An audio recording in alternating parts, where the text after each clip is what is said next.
观众朋友们，大家好，欢迎收看本期《周品世界》。各位观众，大家好。周老师，我想问一下，为什么这一次的联合国大会引起了国际社会上那么多关注？确确实实，这一次的联合国大会呢，比往年投入了更多的世界的目光，主要还是因为这是一次比较特殊的大会。以往都是国家领导人飞赴到纽约去参加，而这一次是通过视频的方式。因为有新冠肺炎。对呀，这个新冠疫情呢，也本身也成为这次大会一个讨论的主题。恰恰现在是联合国走到了75周年这样一个关键节点，也恰恰是徘徊在世界的一个十字路口。所以，对于现在的这么一个世界的这么百年变局的这么一个大时代，联合国想何处去？在这个舞台上，各国领导人要发出什么样的信息？那么，这恰恰是世界各国都非常关注。对，那美国总统特朗普他在这一次大会上释放出的信息，就是他在短短7分钟时间的发言里面，有11次提到了中国。那您觉得他是在以一个什么样的态度或者想法去发表这个讲话？特朗普在短短的这个7分钟时间11次提到中国，我当时在看这个实况转播，我也是很诧异的。以往没有出现这样的情况，尤其是他是作为一个美国的这一个领导人，那么一个赤裸裸的攻击中国，用中国病毒这样的一个表述，那你是违反了基本的国际的一个规范的。因为世界卫生组织它毕竟在2015年通过了相关的决议，就是今后所有的这些病毒不能以国家、地名或者某种动物来命名，防止产生这种歧视性的这种问题。其实特朗普他一直以来都是会把这个新冠病毒叫做中国病毒，但您觉得会不会是一种甩锅的做法？所以有人就说特朗普最喜欢的动物是什么？是什么？替罪羊啊。其实他最喜欢的领导人大家都知道的，普京，对吧？最喜欢的运动，高尔夫。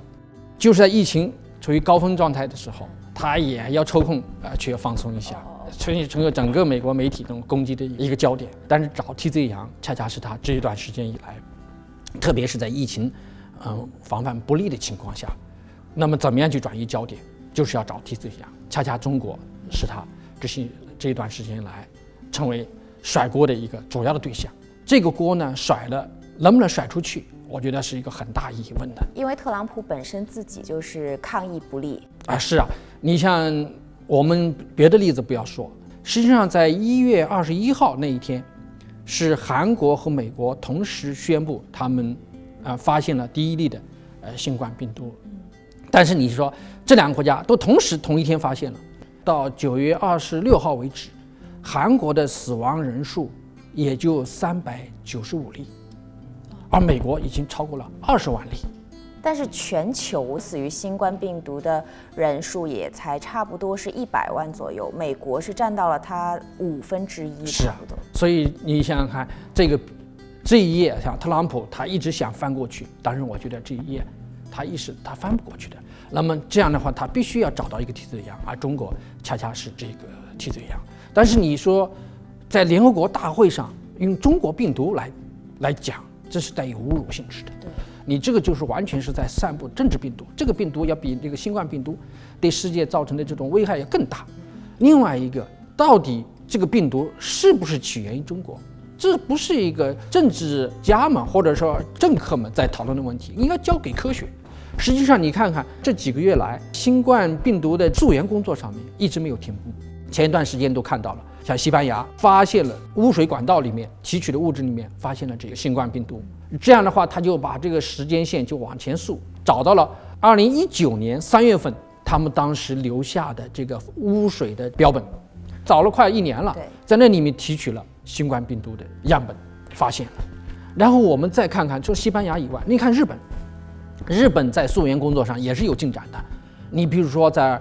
2019年的1月份到3月份，他流的这个血样里面也发现了新冠病毒，是人类的血样，他也发现了。所以你可以看着这个新冠病毒起源的时间线，实际上在过去几个月已经被大大的推前了。就是说，美国本身他自己报告1月21号发现的，对吧？但是实际上，不知道你注意没注意到，前一段时间美国新泽西州的一个市长，他曾经在自己的这个推特上说感觉自己在2019年11月份的时候，他的所有的症状和新冠病毒的现在的发病症的症状是极其相似的。后来这个声音消失了。从一个负责任的政府角度看，那你就应该对这个市长要进行抗体的这种测试，然后想公布于世界，这样的话才可以把美国的这个整个的这个溯源工作也往前推进。但是美国在这方面他完全不积极。如果说溯源溯的不好的话，溯到他自己身上去了，他就会带来很大麻烦。所以因为特朗普可能自己本身抗疫不力，他又心虚，他就很担心全世界会把这个焦点放到美国身上，说是新冠病毒又可能变成美国病毒这样。是啊，你像过去的这些年来，在美国发生的这个病毒实际上也很多的。你比如说艾滋病，最早在85年的时候也是在美国首先发现的，后来溯源到非洲去。09年的最早称之为猪流感，当时也是从北美传过来的，我们中国也受到了波及，但是从来没有说你在哪个地区发现的，那你就要背上原罪，对吧？恰恰美国这一次它恶劣的地方就是中国第一个报告了，是吧？这个应该来说是一个非常负责任的一个行为，恰恰现在反而在美国的这个煽动之下，变成了中国的一个原罪，这是我们觉得是无法理解的地方。所以特朗普他就是为了甩锅。是啊，你像这一次的我们想联合国大会，你本来是一个团结的一个大会，我们面临的是无形的战争，就是这种疾病的，特别是这种新冠病毒，这种大自然的病毒无处不在，那么跳转到人类身上，那是人类的不幸的，但是这里面也有很大的这个必然性在里头。你就是说大自然遭到破坏以后，病毒的生存空间被压缩了，可能啪有一个宿主就跳到人类的身上去了，可能这个病毒可能需要很长时间的演化，突然在这个时点上爆发了。所以它病毒不存在中国病毒、美国病毒和哪个病毒，大自然上无时不刻的存在。应对这个人类共同的灾难的时候，全世界人民应该团结起来。我们中国领导人倡导的还是我们是一个命运共同体。习主席这一次的这个讲话，确实在国际社会也引起了很高的评价，有广泛的反响。实际上，你可以看到后来的这个法国总统马克龙，还有德国总理默克尔以及俄罗斯总统普京，但他们都在他们视频讲话里面都回应了对多边主义的支持，这恰恰是反对搞单边主义。这个确确实实是这一次我觉得我们曾这个占领了这个道德的制高点。所以习主席强调的2点，我觉得是非常值得我们去思考的。一个，你要守住这个道德的底线；第二个，你要遵守国际的规范。但是那美国在特朗普的领导之下，就是大搞单边主义，那他会不会有一天会退出联合国呢？其实联合国退出联合国这个问题呢，不是今天才提出来的。他联合国的下属组织，他退出了好几个了。你比如说现在的这个教科文组织，他已经退出。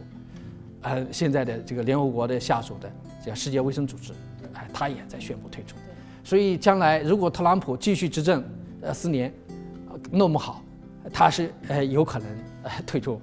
联合国的。但是我觉得他退出联合国，也是联合国也会照常运转，因为这毕竟是大多数国家的一个共识。但是美国他要退出这一点，我觉得他也很难。特朗普尽管他是我行我素，但要是真正退出，他要走一系列程序。另外还有一个问题，就是现在这个时间点刚好是在美国大选的这么一个时间段里面，那这一次特朗普在联合国大会上面发表的这个讲话，会不会有影响到他大选的结果呢？这一次特朗普的讲话，我觉得与其说是他是向世界的做的一次宣讲，还不如说他更多的是把这个听众和观众瞄向了他自己的选民。因为在特朗普的现在的他的整个聚焦还是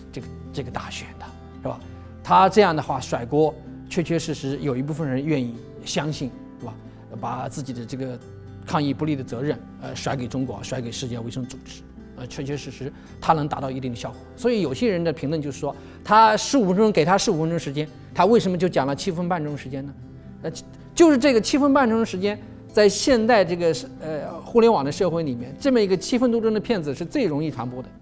所以特朗普他在这一方面是想方设法的要把他这个声音在他的选民中加以放大。所以他会把这次的联大会议看作是他竞选的一个工具。对，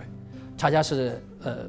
达到了这样的一个效果，是吧？这个刚才讲的这个传播的方式7分多钟，它便于传播。另外，它整个的这一块甩锅的这